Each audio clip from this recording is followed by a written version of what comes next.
All right, so now we know what a polynomial is. The next thing we're going to do, and this is kind of something we do every time we learn a new math thing, excuse me, is we learn a new thing and then we just try to like do any math we can to it. Is kind of the basic approach, right? So here's a polynomial, like, okay, that's great. Like, what can we do with it? Can we add it? Can we subtract it? Can we multiply? Can we divide? And the answer is yes to all those things. And so it's a matter of figuring out what's that going to look like. So let's just start with adding, subtracting. They're going to sort of operate the same way. Essentially here, the strategy is pretty simple. So adding, subtracting polynomials, you're either going to regroup by type or stack. And then essentially what you're going to do is just combine like terms.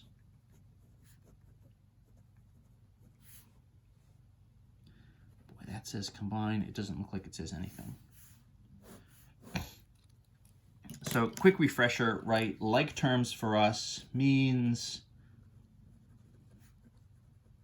same variable, same exponent. So we can add and subtract polynomials together. It's just going to be a matter of essentially adding like terms, or combining like terms if we're sort of subtracting. So a couple different strategies. I have. I'll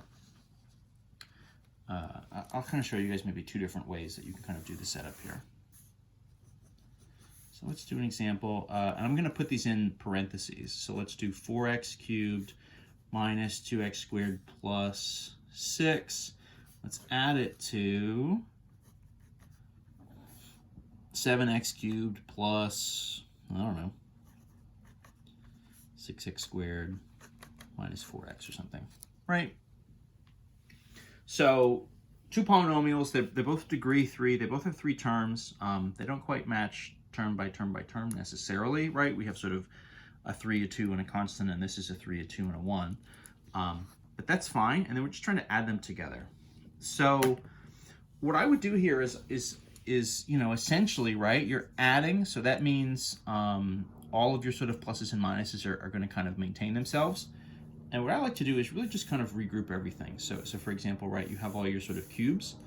So this for us would just be 4x cubed plus 7x cubed, right, kind of as its own thing. And then that, of course, 4 and 7 is 11.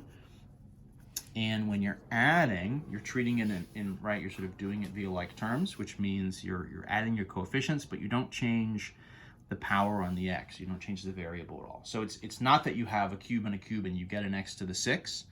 Right, our sort of exponent rules, right, you would add the powers only when you're multiplying them. In this case, if you're just trying to combine them via addition, it really is, right, the apples and oranges kind of thing, right? So apples to apples would be cube to cube. And then what we would do is look next for our squares. So in green, right, this would be a minus 2x squared and a plus 6x squared. You know, this is where you get into some things. You can write this a number of different ways. So I'm going to sort of say, so here's my cubes. I'm going to add it to whatever I get from my squares. Whatever positive or negative is in front of your term travels with it. So this is minus 2x cubed, means the minus travels with the 2. So this is like a negative 2 plus 6. That would be for us positive 4. And then again, x squared to x squared gives us an x squared. And that's that. To finish this one out, we have what? So minus 4x in blue. So that's our sort of x to the 1 term, and it doesn't add to the plus 6, which is the other term that's left over. So those individual terms just sort of are what they are. If they don't have another term to combine with, then they just carry down exactly as they're written. So for us, right, everything here kind of added together. I guess if I sort of took this, right, and I wrote one kind of last version, this is 11x cubed, right, plus 4x squared minus 4x and plus 6. And that's going to be our answer. So it's just a matter of kind of regrouping everything just by type, and then essentially just adding, and we're good to go. If I was going to do a similar problem, but with a subtraction, so maybe I've got 10x squared minus 5x plus 9, but then I subtract it from 3x to the 2 plus 4x plus 9 or something, right? So now it's subtraction in between. I think the easiest thing to do here, in theory, you can go term by term and sort of do 10 kind of minus 3 and minus 5 minus 4. I think it's better to just write this as an addition and just carry the negative inside. So this is going to be just flip everything, right? You're really doing the same kind of things. Just carry this negative through. So minus 3x, right? This would be kind of minus 4x, and then this would be minus 9. These were all positive to begin with. That was not necessarily on purpose, right? If one of these was a minus and you carry the negative in, it would flip it to a plus. So, I kind of like doing that. It just leaves a little bit to kind of do mentally, or rather it leaves a little bit less to try to do mentally, where you're trying to maybe like track all these different things. I think can be a little bit tricky. And so here, right, once we've done that, you're just saying, okay, so then this is 10x squared, right, kind of minus 3x squared. So that for us is a positive 7x squared, and that's what we're going to be left with. And then we're just kind of going by type again. So, right, kind of minus 5x minus 4x. So minus 5x and a minus 4x. So a negative and another negative is going to give us a bigger negative, negative 9. Adding negative 9x, I mean, we really just kind of write that as minus 9x at that point, right? And then the 9s plus, so we've got 9 and then minus 9. I mean, that's plus 0, right? I mean, those are going to cancel each other out, which is fine. That can happen. So the result here would be 7x, kind of minus 9x. And that's what we've got.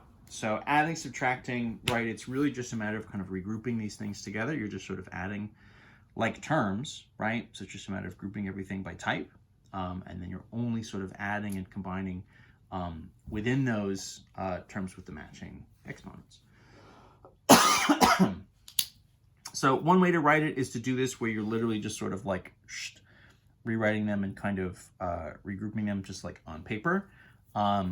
I think I also said kind of in passing, you could do sort of a stack kind of operation, almost like you would do sort of like long form addition by hand. So like maybe we've got, I don't know, 5x to the 4 minus 2x squared plus 16x minus 5. Let's subtract it from, I don't know, 3x cubed minus 3x squared minus 4 or something, right? So maybe this is what we're working with. Before we do anything, this is subtraction. Let's carry the negatives through here. The first term is just going to carry down, right? So that stays the same. And then we're kind of adding, so then this is kind of minus 3x cubed. Minus minus would be plus 3x squared minus that would be kind of plus 4. So if I want to do a stack, it's just a different way to kind of visualize it. This is not a different setup at all. It just is a different way to visualize it.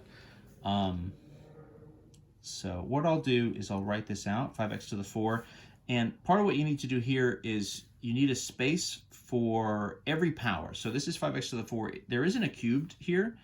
So you'd want to kind of leave a space and put in like a 0x cubed, right? There kind of is an invisible term there. Minus 2x squared, right? Plus 16x. And then minus 5. And then what we're going to do, right? We've kind of turned this into an addition problem. And so all I'm going to do is I'm going to carry the second thing down, and I'm going to just stack it underneath. So there isn't an x to the 4 term here, right? There is a minus 3x cubed, so that'll go underneath, right? Square under the square, so that's plus 3x squared. And then this is what? Plus 4. And so now we're just sort of adding in columns, essentially, right? So 5x to the 4 doesn't have anything to add with. So great, that's 5x to the 4. 0x cubed minus 3x cubed, so that's minus 3x cubed, right? Minus 2x squared plus 3x squared, so that's like a plus 1x squared, right? We're just kind of adding these in columns. 16, right? I mean, you know, in theory, this is plus 0x, depending on how we kind of want to write this. So that's plus 16x, and then, right, minus 5 and plus 4, so that would be kind of minus 1. So our final version here, if we kind of just clean up the way this looks, we've got 5x to the 4 minus 3x cubed plus, usually you don't really write the 1 here. If you have a 1x squared, for example, you're probably just going to write it as x squared, and that's fine. 16 x to the 1, right, which we just write as 16x, and then minus 1. So that's just another way to visualize it. I don't know that it's better or worse. It just is different. I think personally I tend to just do the regrouping thing. The stacking thing takes up a little bit more space, but you know, if you like that visual stack to just be able to sort of say, okay, just top to bottom, top to bottom, top to bottom, top to bottom, you don't have to worry about carrying or anything, right? Because the whole idea is you have to sort of work within the stack, work within the column, because they're organized by type. So that works. That'll do it. That'll get you there. It's just sort of personal preference. So either that way, or like we were doing in the other examples where you're just kind of regrouping and sort of rewriting, I think is fine.